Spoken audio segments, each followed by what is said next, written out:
Hello दोस्तों, कैसे हैं। आज का हमारा टॉपिक है सूत्रों के बारे में। आज हम सूत्रों के बारे में जानेंगे। आयत का पहले जान लेते हैं। लंबाई को L से सूचित करते हैं और चौड़ाई को B से सूचित करते हैं। आयत का क्षेत्रफल बराबर सूत्र होता है लंबाई गुना चौड़ाई।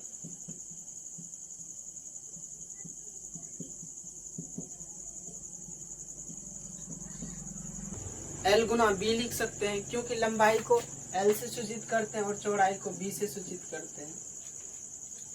आयत का परिमाप बराबर सूत्र होता है 2 इंटू लंबाई प्लस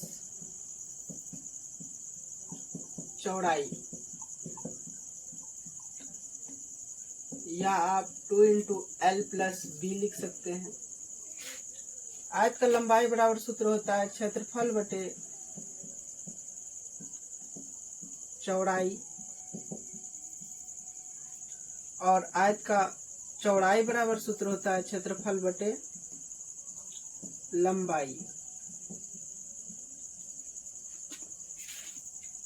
क्षेत्रफल को A से सूचित करते हैं, आप A बटे B लिख सकते हैं,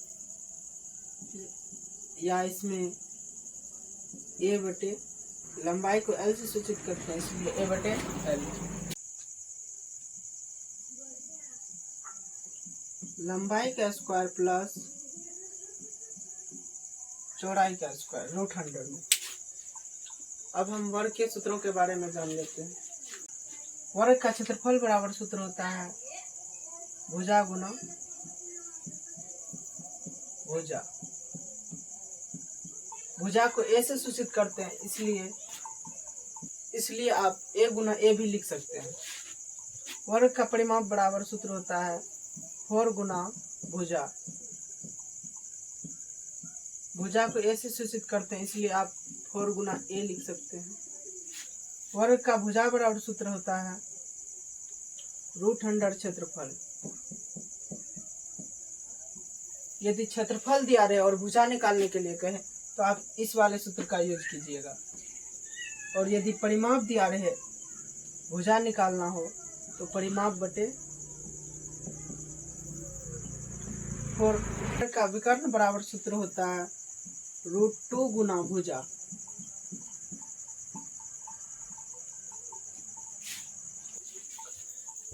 वृत्त का क्षेत्रफल बराबर सूत्र होता है πr²। वृत्त की परिधि बराबर सूत्र होता है 2πr। वृत्त की त्रिज्या बराबर सूत्र होता है व्यास बटे 2।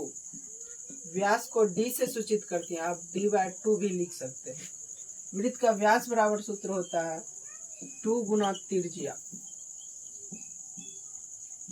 या आप त्रिज्या को R से सूचित करते हैं, आप 2R लिख सकते हैं। यह हमारा यहाँ से यहाँ तक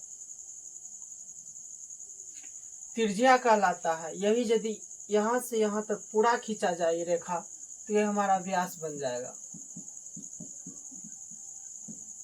यदि इसी के और कहीं बगल से गुजरे रेखा, यह सब हमारा जीवा कहलाता है। केंद्र से होकर गुजरने वाली रेखा को वृत्त का व्यास कहते हैं।